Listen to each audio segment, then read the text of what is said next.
Friends, मैं मनीष। आज मैं एमपी बोर्ड कक्षा 12वीं का भौतिक शास्त्र का सैंपल पेपर लेकर आया हूं।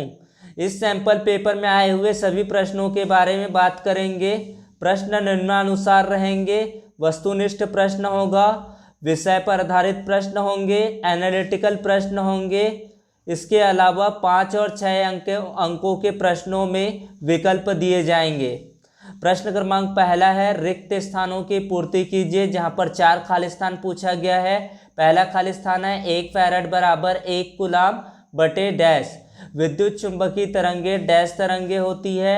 नॉट गेट को डैश भी कहते हैं। इलेक्ट्रॉन का विराम में द्रव्यमान डैश होता है। सही जोड़ी बनाइए। पहला खंड में दिया गया लॉरेंज बल, विद्युत वाहक बल, बूस्टर का नियम, इलेक्ट्रॉन बहुसंख्यक, फोटॉन की ऊर्जा। दूसरे खंड में दिया गया है प्रकाश का ध्रुवण, एन टाइप अर्धचालक, विभव मापी, QVB into sine theta, H/mv = H/न्यू। तीसरा प्रश्न है, सही विकल्प चुनकर लिखिए। रैखिक आवेश घनत्व का मात्रक है कूलाम, कूलाम मीटर, मीटर पर कूलाम या कूलाम पर मीटर। विशिष्ट प्रतिरोध का मात्रक है ohm, ohm inverse, ohm metre, ohm inverse, metre inverse. Young के वैतीकरण प्रयोगों में फ्रिंजों की आकृति होती है सरल रेखी, अति परवलयकार, परवलयकार या वृत्ताकार। परमाणु में इलेक्ट्रॉन की कक्षा की त्रिज्या बढ़ने पर क्या होता है? बढ़ती है, घटती है, अपरिवर्तित रहती है या फिर कुछ भी नहीं कह सकते। सत्य और असत्य बताना है। विभव मापी के तार तांबे के बनाए जाते हैं। दूसरा सत्य क्या है? अपचायी ट्रांसफार्मर धारा की प्रबलता कम कर देते हैं। दृश्य प्रकाश के लिए पृथ्वी का वायुमंडल पारदर्शी होता है। परमाणु में इलेक्ट्रॉन की कक्षाएं क्वांटीकृत होती है। उसके बाद एक शब्द में उत्तर दीजिए या एक वाक्य में उत्तर लिखना है। जिसका पहला प्रश्न है, हाइड्रोजन परमाणु की प्रथम उत्तेजन ऊर्जा कितनी होती है? अन्योन्य प्रेरण का एक उदाहरण दीजिए। गामा किरणों के स्रोत लिखिए। जो चौथा क्वेश्चन है, संधारित्र का एक उपयोग लिखिए। यहाँ पर एक शब्दों में इसका उत्तर देना है। प्रश्न क्रमांक 6 क्या है? विषय आधारित प्रश्न है, जहां पर 3 प्रश्नों को हल करना रहेगा, जिसकी शब्द सीमा रहेगा 75 से 100 शब्दों में। जिसका पहला प्रश्न है, विद्युत फ्लक्स से क्या अभिप्राय है? इसकी मात्रक और डायमेंशन फॉर्मूला लिखना है। अनुगमन वेग और धारा घनत्व में संबंध स्थापित कीजिए। तीसरा प्रश्न है, प्रकाश के व्यतिकरण की शर्तें लिखिए।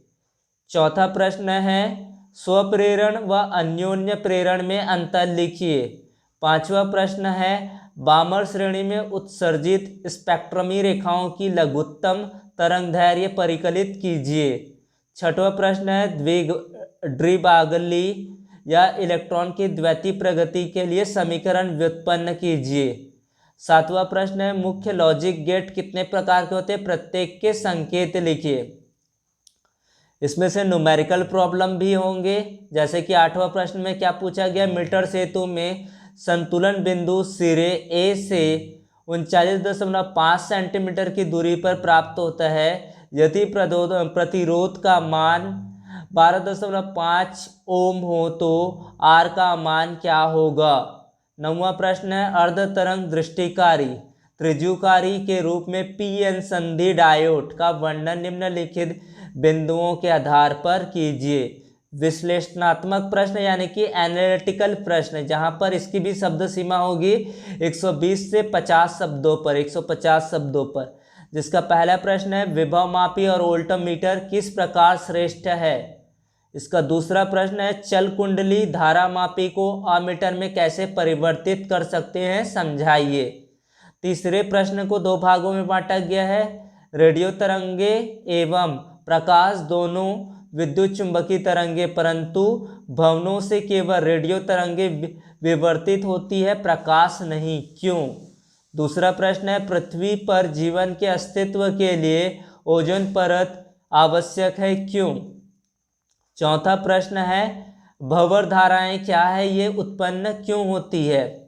प्रश्न क्रमांक 5 है परमाणु का स्पेक्ट्रम रेखीय होता है क्यों। इसी का दूसरा प्रश्न है रदरफोर्ड के अल्फा कण प्रकीर्णन प्रयोग से नाभिक के आकार का आकलन कैसे किया जा सकता है। छठवां प्रश्न है एंड और नॉर गेट्स से आप और एंड नॉट गेट कैसे प्राप्त करेंगे। संकेत, बुलियन सूत्र तथा सत्यता सारणी लिखिए। सातवां प्रश्न है क्या ट्रांजिस्टर में उत्सर्जक और संग्राहक को परस्पर बदला जा सकता है, समझाइए।